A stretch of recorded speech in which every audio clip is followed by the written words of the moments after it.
Can you download songs on Spotify for free? Let's find out in this video.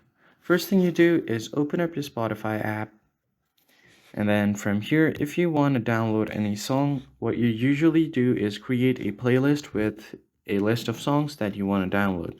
To do that, from home screen, head over to your library at the bottom, tap on the plus icon at the top right, and then simply tap on playlist to create a new playlist.